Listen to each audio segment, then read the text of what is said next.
అమ్మ నేను చాలా మర్చిపోయా. అబ్బో ఏం పొడిచిండు అయ్యగారు? ఏదో ఒకటి పొడిచానా లేదా? అయితే ఏదో పనికిరాని పనే చేసి వచ్చుంటావు. చెప్తావా చెప్పవా? చెప్పక ముందే బెదిరిస్తున్నారేంటి? వచ్చి రాగానే ఏదో పొడిచేటోళ్ళ చెప్తున్నావు కదా, అందుకే అనుమానం వచ్చింది. సరే గాని ముందు విషయం చెప్పు. అయితే విను, మేము అలా బయటికి వెళ్తుంటే మాకు ఒక ఆలోచన వచ్చింది. ఏంటో అది? అంటే ప్రతి మూవీలో ఖచ్చితంగా ఒక్కొక్క సీన్ కి బీజిఎంస్ ఉంటాయి కదా, అందుకే మేము కూడా ఒక షార్ట్ ఫిల్మ్ చేసి బీజిఎంస్ కోసం మేము కాకుండా ఇంకెవరికైనా ఛాన్స్ ఇద్దామని అనుకున్నాం. మీదో పెద్ద రాజమౌళి సినిమా బీజిఎం కోసం ఛాన్సులు. కథను డిస్టర్బ్ చేయమాక అమ్మా.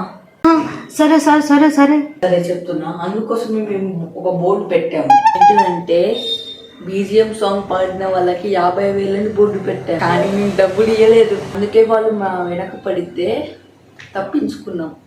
అందుకే ఇంత టైం అయింది. నాన్న ఒకసారి డోర్ పెట్టు. సరే అమ్మమ్మ.